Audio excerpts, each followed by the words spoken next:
우리는 하나님의 감동으로 쓰여진 성경 말씀을 믿는 성도들입니다.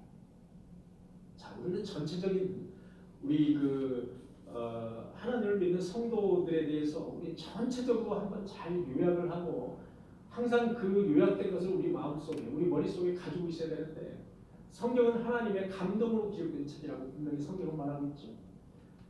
성경에 하나님의 감동으로 쓰여진 그 성경 말씀을 우리는 믿는 사람들이에요. 성도들. 그것을 빼면 우리는 이 성경 말씀은 그냥 일반 책이에요. 그냥 일반 좋은 말씀이 기록된 그런 책이라고 봐야 돼요. 우리가 성경 말씀을 믿는 이유는 하나님의 감동으로 쓰여진 그런 책이기 때문에 우리가 성경 말씀을 믿는 거예요. 신천신지, 거기에 신천신지에 대해서 분명히 말씀을 하고 있다는 겁니다. 이 신천신지, 새하늘과 새 땅은 우리 성도가 앞으로 영원히 거하여야 될 장소예요. 그렇기 때문에 우리가 관심을 가져야 되고, 그렇기 때문에 우리가 그곳이 궁금한 거예요. 그래서 우리가 그곳을 알면 설레야 돼요. 왜? 우리는 이 땅에서 잘 살아 100년이에요. 그런데 신천신지는, 새하늘과 새 땅은 우리가 영원히 거하는 곳이에요. 영원히 거하는 곳이에요.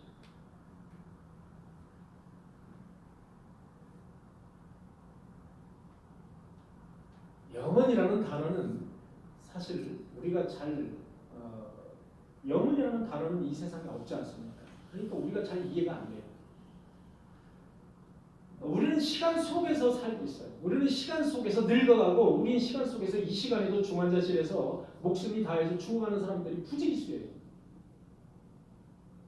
우리는 그 시간에 따라서 우리는 살아가는 인생들이에요. 이렇게 사람이 나고 사람이 죽는 거예요. 이 세상이 창조되고 이 세상에 여호와의 그날, 재림하시는 날이 있는 거예요. 요게 이 세상이 창조된 날부터 이 세상은 크로노스의 시간인 거예요. 시간에 한정이 되어 있는 거예요. 언제까지? 예수 그리스도가 재림할 때까지 한정이 되어 있는 거예요. 이 시간이. 그것을 우리는 크로노스의 시간이라고 해요. 시간의 제약을 받는 세상이에요. 우리는. 그런데 우리가 여기서 말하고자 하는 신천신지의 세상은 여호와가 재림하시고 그 후의 세상이에요. 그 후의 세상은 시간의 제약을 받지 않는 크로노스의 시간이, 시간의 제약을 받는 크로노스의 시간이 아니라 시간의 제약을 받지 않는 영원한 세상이 다시 시작되는 거예요. 그러므로 우리는 카이로스의 시간이라고 얘기를 합니다. 본래 하나님의 시간은 영원합니다. 그 영원 속에 우리는 한 토막을 살고 있는 거예요. 우리는 신천지, 이 세상이 창조되고 이 세상이 하나님이 재림할 때까지 한 토막, 그 한 토막 속에서 우리는 아주 먼저와도 같은 그런 삶을 사는 거예요. 그래서 성경을 보면 한 달이 천날, 천년이 한 달 같다라고 그 표현이 바로 이 크로노스와 카이로스의 시간을 말하는 거예요. 하나님이 보실 때 한 날, 천년에 한 달. 그래서 우리는 신천신지가 궁금하고 잘 알수록, 그것을 더 궁금해할수록, 우리가 더 설레일수록 신앙생활에 어떤 동기부여가 되는 것이 바로 새하늘과 새 땅. 새하늘과 새 땅에 대해서 전혀 믿지 못하는 사람은 천국에 대해서 소망이 아예 없는 사람이라고 보시면 되겠습니다. 새하늘과 새 땅. 나는 이 세상에서 잘 먹고 잘 살고 그만이야. 이 세상에서 기름질 음식 먹고 이 세상을 즐기고 이 세상에서 건강을 유지하고 그렇게 한 120년 살다 가면 그만이야. 더 이상 나는 원하는 게 없어. 이런 사람도 상당히 많이 있다는 사실 여러분들 알고 계시죠? 많이 있습니다. 그 사람은 어떤 사람이냐? 유기된 사람. 그 사람은 그 다음날 내가 너의 생명을 찾으면 어떡할 거야? 그 다음날 곧바로 내가 너의 생명을 찾으면 너는 어떡할 거냐?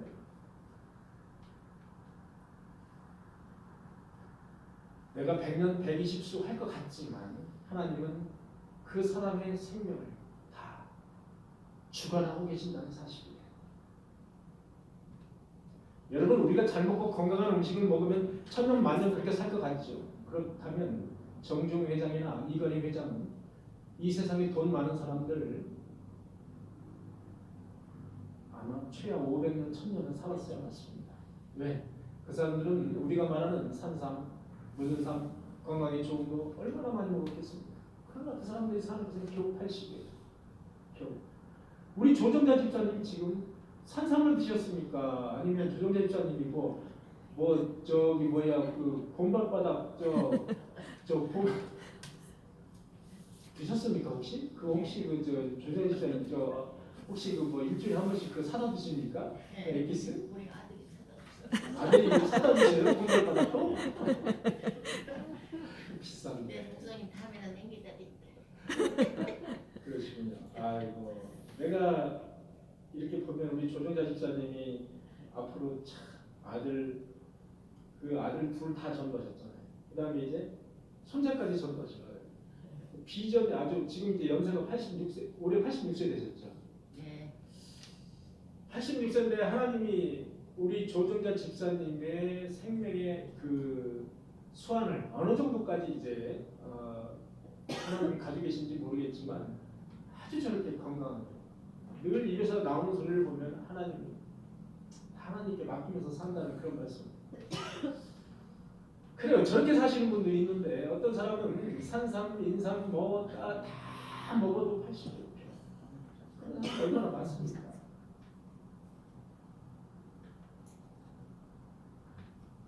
새하늘과 새 땅, 새하늘과 새 땅, 영원한 번약. 새하늘과 새 땅에 대해서 소망이 크면 클수록 우리는 현재의 고난, 현재의 역경이 그렇게 크게 느껴지지 않는다. 현재의 이 삶에서의 역경과 고난은 아무것도 아니라는 거예요. 견딜만한 겁니다. 자, 새하늘과 새 땅이 또 왜 이렇게 중요한가? 그것은 하나님의 구원의 완성을 보여주시는 곳이기 때문에 그렇습니다. 하나님의 구원의 표본을 보여주시는 거예요. 천지창조에 시작이 있으면 천지창조에 끝이 있습니다. 무엇이든지 시작이 있으면 끝이 있습니다. 제가 태어났으면 제가 죽는 끝이 있다 이겁니다. 우리는 천지창조에 시작이 있고 반드시 그 끝이 있습니다. 우리는 그 영원이라는 영원 속에 딱 잘라낸 한 토막을 살고 있고 그 한 토막에서도 불과 1cm도 안 되는 그 작은 인생을 우리는 살아가고 있는 겁니다.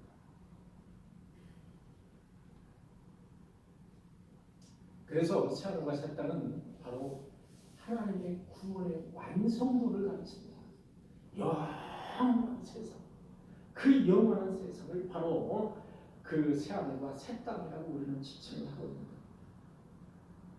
세 번째는 새하늘과 새 땅은 우리 지구, 우리가 살고 있는 것은 현재 화성도 아니고 목성도 아니고 토성도 아닙니다. 우리가 살고 있는 곳은 지구라는 곳에 한정되어 있습니다.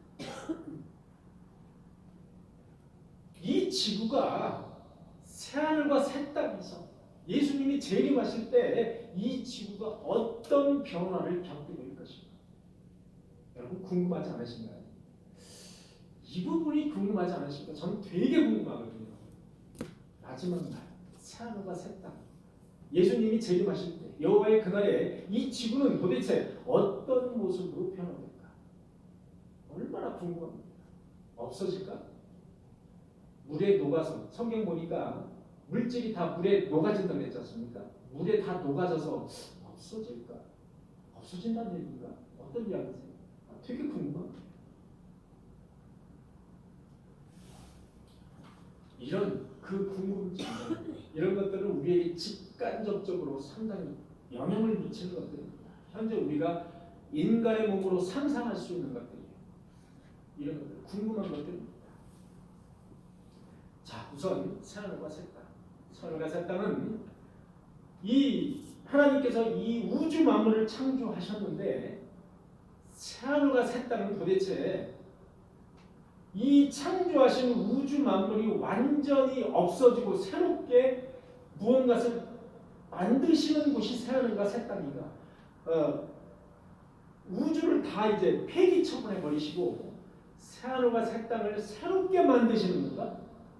아니면 이 우주를 쉽게 말해서 우리가 살고 있는 이 지구도 마찬가지죠. 지구를 어떤 질적인 변화를 일으키셔서 다시 갱신을 하셔서 다시 사용하시는 것입니다. 우선 그런 문제에 부닥치게 됩니다. 여러분들은 전자라고 생각하십니까? 후자라고 생각하십니까? 어떻게 생각하십니까? 우리 이세영 권사님 어떻게 생각하세요? 전자라고 생각하세요? 후자라고 생각하세요? 우리 김웅중 집사님 어떻게 생각하세요? 전자? 예. 자, 답이 나올 때까지 계속해서 한번 물어볼게요. 아, 답이 나왔네. 예. 성경에서 이 말씀을 쭉 성경 말씀을 참고해서 이 말씀을 이제 풀어가도록 하겠습니다. 많은 신학자들 또한 정통 신학자들이 말하기는 전자가 아닌 후자로 말하고 있습니다. 성경 말씀을 빗대서 말하고 있는 거예요. 쉽게 얘기해서 이 우주 천하 만물이 불에 타서 완전히 없어져 버리고 하나님께서 신천지 새하늘과 새 땅을 새롭게 창조하신다 이것이 아니라 우주의 질서를 그대로 간직하신 채 우주의 그 물질의 질적인 변화를 초래하신다. 질적인 변화를 하셔서 새롭게 갱신을 하셔요. 갱신론이라고 하는데 갱신하셔서 그대로 사용하신다. 하나님이 창조하신 그 물질을 그대로 사용하신다. 그것이 우주의 완전 소멸할 것인가 우주를 갱신할 것인가 이 두 가지의 문제였어요. 많은 신학자들은 성경의 말씀을 빗대어서 후자 우주는 갱신해서 사용하신다. 그렇게 결론을 맺고 있습니다.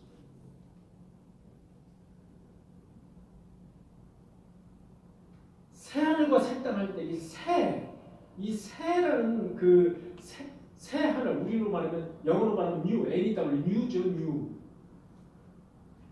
이것은 성경을 찾아보면 어떻게 되어 있는가? 새하늘과 새 땅 할 때 이 새는 카이노스라는 단어를 씁니다. 카이노스.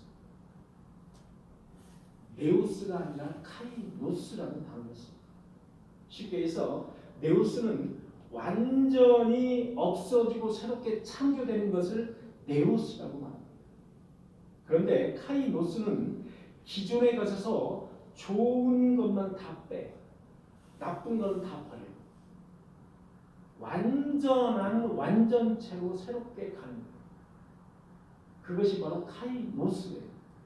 그래서 성경의 원어를 보면 새하늘과 새 땅을 할 때 그 새는 네오스라는 단어를 쓰잖아요. 카이노스라는 단어를 써요.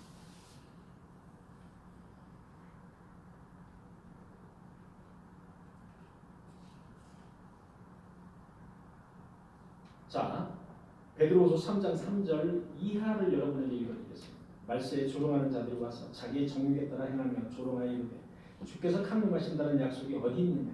조상들이 잔 후로부터 만물이 처음 창조될 때와 같이 그냥 있다 하니 이는 하늘이 예적부터 있는 것과 땅이 물에서 나와 물로 성립된 것도 하나님의 말씀으로 된 것을 그들이 일부러 잊으려 하기로다.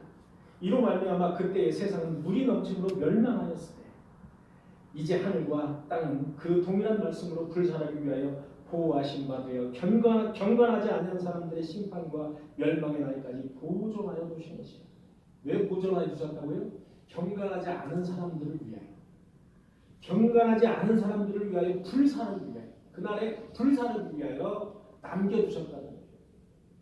그러나 죄의 날이 도둑같이 오리니 그날에는 하늘이 큰 소리로 떠나가고 물질이 뜨거운 불에 풀어지고 물질이 뜨거운 물질이라는 것은 기초적인 원소예요. 우리가 다 여러분 모든 것이 다 기초적인 원소로 구성이 되어 있습니다. 이렇게 플라스틱이 예를 들어서 플라스틱이 플라스틱처럼 보이지만 이것을 아주 잘지잘지하게 다 찢어버리면 다 하나의 원소로 되는 거예요.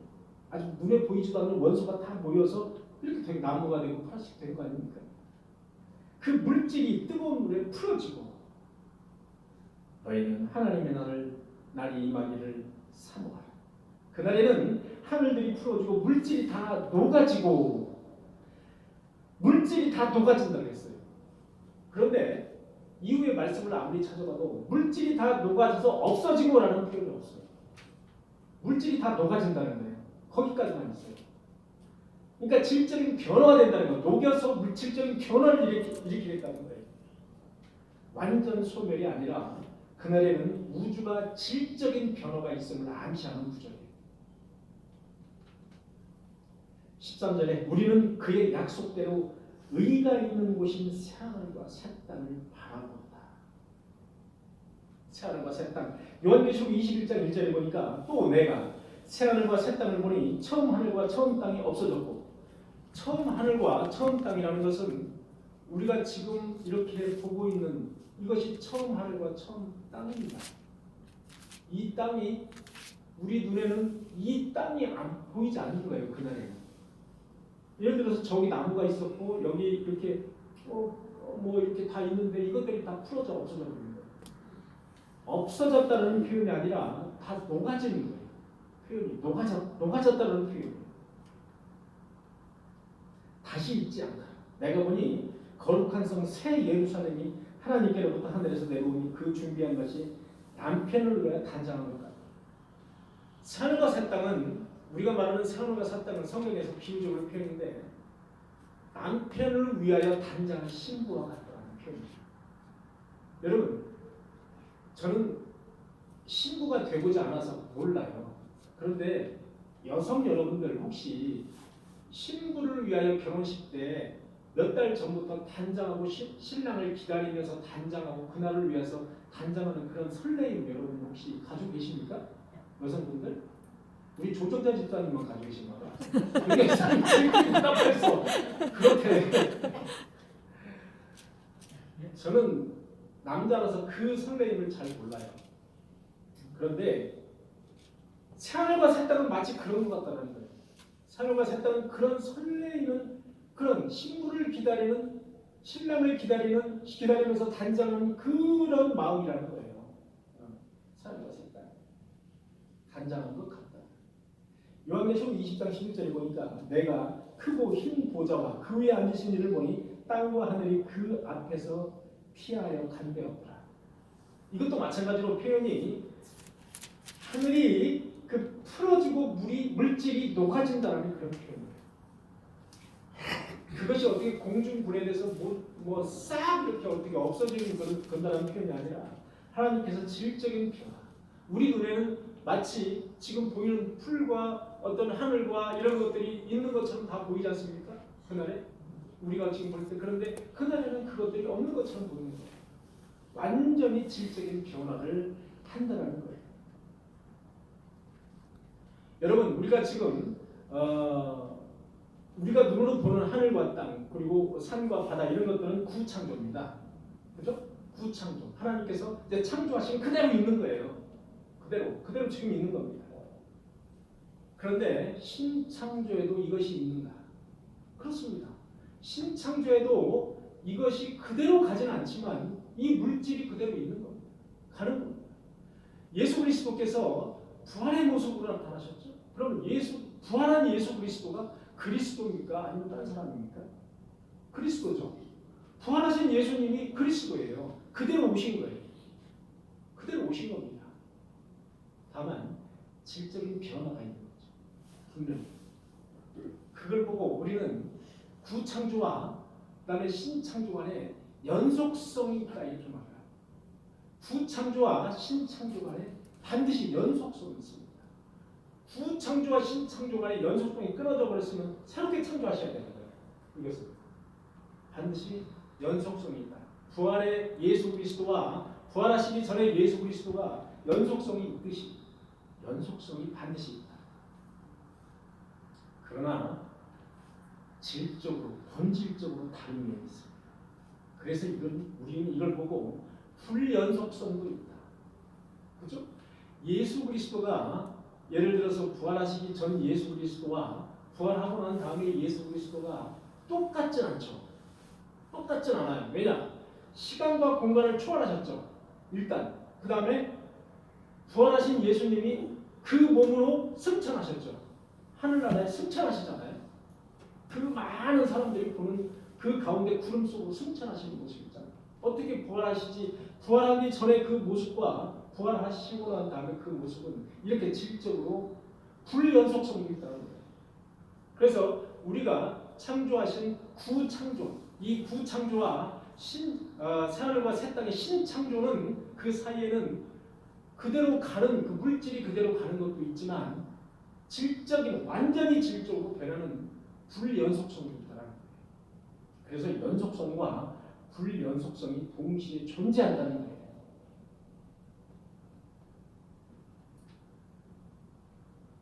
자, 성경을 보면 참 아주 기가 막히는 말씀이 있더라고요.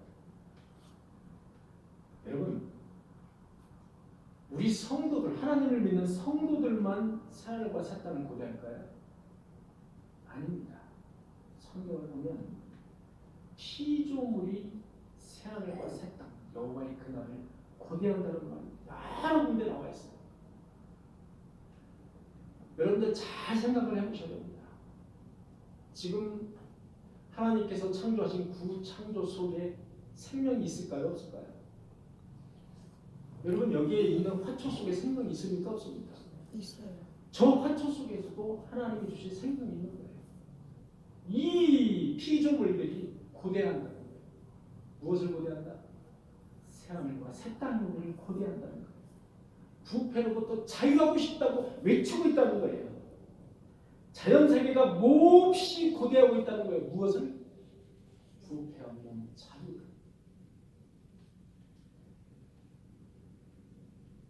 여러분 로마서 8장 19절에 보니까 이런 말씀이 있어요. 구속받은 하나님의 자녀들이 나타나는 거예요.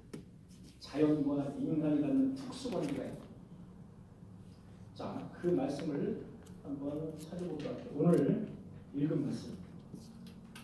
여러분 로마서 8장 18절에서 22절 말씀입니다. 자, 18절 읽어볼게요. 생각하는데 현재 보면 장차 우리에게 나타날 영광과 비교할 수 없고 피조물이 고대하는 바는 자 이렇게 나와 있죠.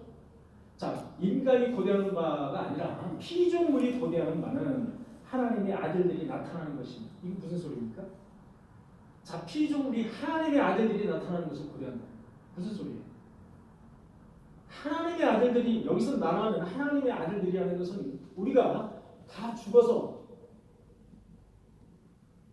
여호와의 그날에 바로 하나님 품에 안길 때 바로 하나님의 자녀가 되는 거예요. 하나님의 아들들이 되는 거예요. 우리는 모두 하나님의 아들들이 되는 거예요. 그 재림 이후를 이야기하는 겁니다. 이게 하나님의 아들들이라는 거죠. 피조물이 고대하는 바는 하나님의 아들들이 빨리 나타나기를 고대한다는 거예요. 20절을 보니까 피조물이 무한한데 피조물이 허무한데 굴복하는 것은 자기의 뜻이 아니라는 거예요. 여러분 피조물들이 허무한 곳에다 굴복하는 것은 자기의 뜻이 아니라는 거예요. 오직 굴복하게 하시는 이로 말미암음이라는 거예요. 하나님으로 말미암음이라는 거예요. 21절 보니까 그 바라는 것은 피조물도 썩어짐의 종로로 탄 데서 해방되어 하나님의 자녀들이 영광의 자유에 이르는 것입니다. 피조물이 다 이제까지 함께 탄식하며 함께 고통을 겪고 있는 것을 우리가 아느니라. 여러분 피조물이 이렇게 다 이제까지 함께 탄식하며 고통을 겪고 있다는 거예요. 이게 도대체 무슨 말입니까? 피조물은 지금 이렇게 탄식하며 고통을 겪고 있다는 거예요. 지금 피조물들이. 그래서 여호와의 그 자녀들을 기다리고 있다는 거예요. 이거 해석하기가 매우 어려운 구절들입니다.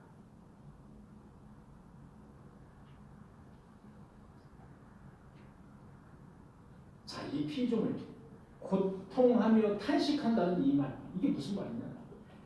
세상을 지배하고 있다는 가시와 안검기. 여러분 그 창세기에 보면은 아담이 죄를 짓고 나서 에덴 동산을 쫓겨나죠. 그 다음에 피조물 자연을 저주하십니다. 땅을 저주하세요. 저주하시니까 뭐가 거기서 난다고요? 가시 왕건키. 엉자 들어가는 거. 왕건키. 엉겅퀴가 거기서 납니다. 그래서 저주를 받았기 때문에 가시와 엉겅퀴가 거기서 납니다. 쉽게 해서 죄와 죽음과 부패가 사라지고 거기에서 해방돼서 영광의 자유를 맛보고 싶다라는 거예요. 이 피조물. 이 피조물들은 지금 이렇게 신음하고 고통에 신음하고 있다는 거예요. 왜? 엉겅퀴와 가시가 나고 있다는 거예요. 죄악 때문에. 처음에 에덴 동산에서 있을 때는 그렇지 않았다는 거예요. 하나님이 창조하신 그대로를 가지고 있었는데 이 죄악 때문에 이렇게 지금 가시와 엉겅퀴가 난 아주 형편없이 한마디로 찌그러진 이런 피조물이 되어 있다는 거예요. 고통하고 신음하고 있다는 거예요. 그래서 하나님의 자녀 여호와의 그날에 하나님의 아들이 빨리 오기를 그날이 빨리 오기를 기다린다는 거예요. 피조물이 다 이제까지 함께 탄식하며 함께 고통을 겪고 있는 것을 우리가 안다. 피조물이 고대하는 바는 하나님의 아들들이 나타나는 것입니다. 이 말들이 일맥상통하는 겁니다.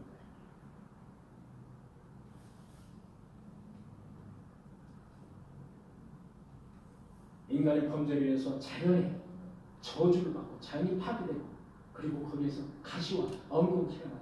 그래서 자연이 실험하고 있다는 겁니다. 지금 사도 바울은 로마서에서 이렇게 말하고 있는 거예요. 피조물들은 빨리 하나님의 자녀들이 나타나기를 바라는 거예요. 즉 신천 신지가 빨리 오기를 기대하고 있다는 거예요. 하나님의 자녀가 빨리 나타나기를 기다리고 있다는 거예요.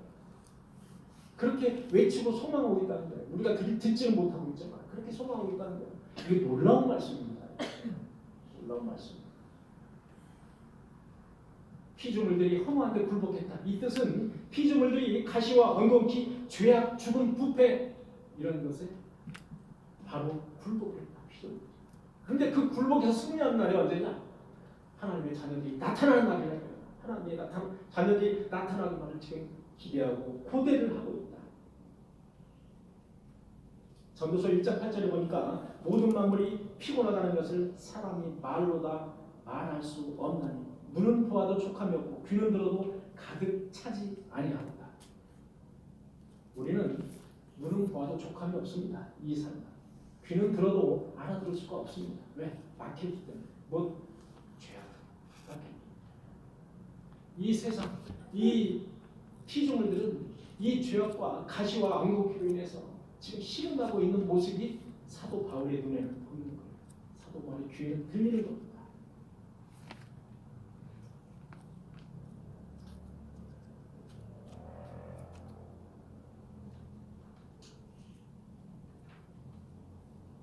네, 제가 준비한 그런 오늘 말씀을 다 하려면 시간이 너무 많이 가서 여기까지 말씀을 전하도록 하겠습니다. 여러분들 종말론을 이렇게 공부하다 보니까 어떤 생각을 가지고 계십니까? 종말론에 대해서 지금 7째 시간인데요. 7째 시간을 다 들으신 분들은 흐름을 거의 종말론을 이렇게 설교를 하려면 자세하게 이렇게 설교를 하려면 제가 볼 때 한 30시간 정도 30시간 정도는 가져야 될 것 같아요. 왜냐하면 새하늘과 새 땅만 가지고 한 10시간을 가져야 되거든요. 근데 우리는 한 2시간 정도에 이제 마치려고 합니다. 어떠십니까? 종말론을 이렇게 들어보시니까 우리가 이제 처음부터 죽음에서부터 시작을 했어요. 우리 그 기독교의 역사는 죽음이라는 단어를 무서워해서는 안 돼요.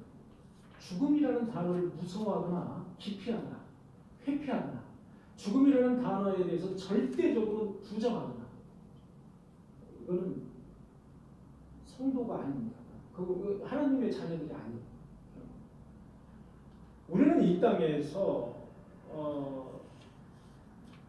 반드시 태어난 날이 있으면 죽는 날이 반드시 있습니다. 그래서 많은 사람들이 그렇게 말하지 않습니까? 죽을 때 그 사람 보면 안다. 그런데 꼭 그런 건 아니지만 죽을 때 그 사람 보면 안다. 하나님을 정말로 기쁨으로 섬겼던 사람들, 죽음에 대해서 무서워하는 사람들은 죽음이 가까워오면 혐오감을 느끼는 거예요.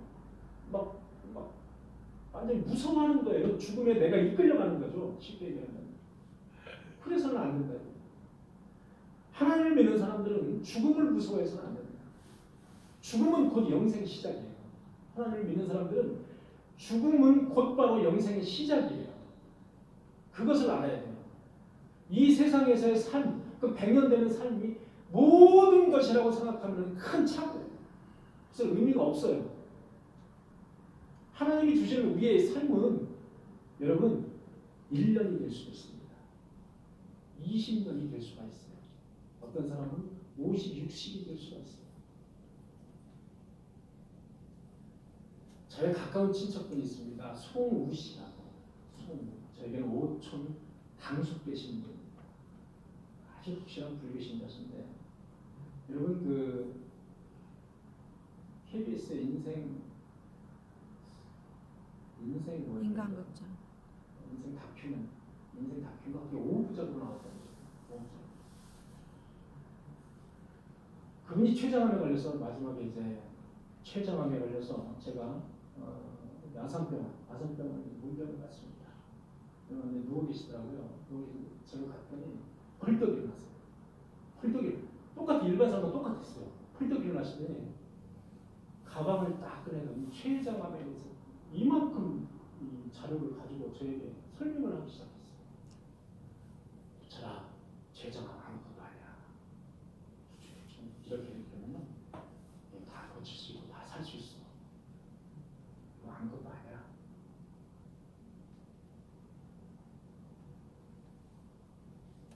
그러고 난 다음에 한 1년도 채 버티지 못하셨어요. 버티지 못하시고 다큐멘터리를 저도 이제 보면서 알았는데 다큐멘터리도 5부작 때 제일 마지막 장면에서 제가 인상에 남는 게 있어요. 그분이 이제 담배를 많이 피셨어요. 담배를 아주 많이 피셨고 저희 둘째 할아버지 저에게는 둘째 할아버지 아들이 계십니다. 둘째 할아버지가 동경대대를 나오셨어요. 아주 그 석학이셨죠. 아주 공부 잘하셨고 똑똑하셨습니다. 그래서 여러분 인터넷에 검색만 하면 딱 나올 정도로 북한에 아주 고위 장성입니다. 그래서 이분이 면접에 걸려서 출세를 하지 못하십니다. 국회의원 출마도 안 되는 거예요. 그래서 이제 이 인생을 떠돌이 산, 소위 말해서 낚시를 하고 다니시는 그런 분이 됐어요. 그다음에 취재하고 걸리신 건데 마지막에 최종하면 이제 병세가 이제 짙어지니까 기자한테 그래요. 기자가 이제 앞에 있는데 부탁이 하나 있다. 담배 좀 한 모금 피우고 싶다는 거예요. 마지막 소원. 담배 한 모금 피우고 싶다. 기자가 담배를 줬어요. 담배를 줬는데 담배에다 불 붙여줬는데 담배를 들 힘이 없어요. 담배를 들 힘이 없는데 그럼 어떻게 담배를 펴요? 머리가 담배를 봤어요. 머리가 담배를 봐서 그 담배를 폈어요. 그런 장면이 잊혀지지가 않아요.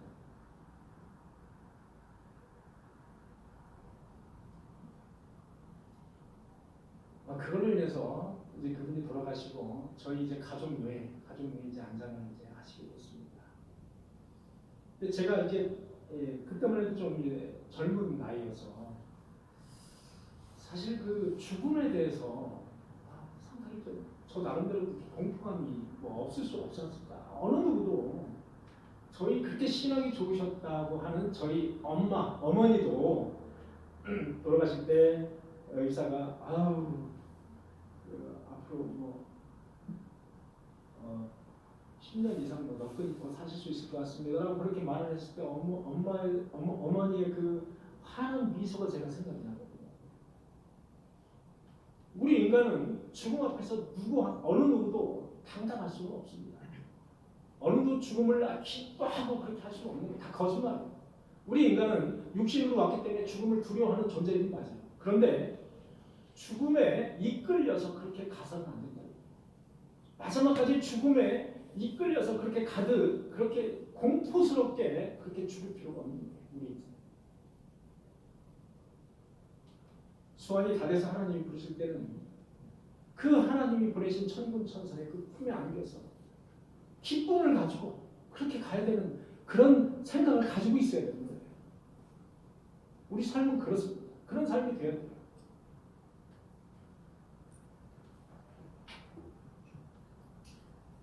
사랑하는 성도 여러분, 성경은 이렇게 말합니다.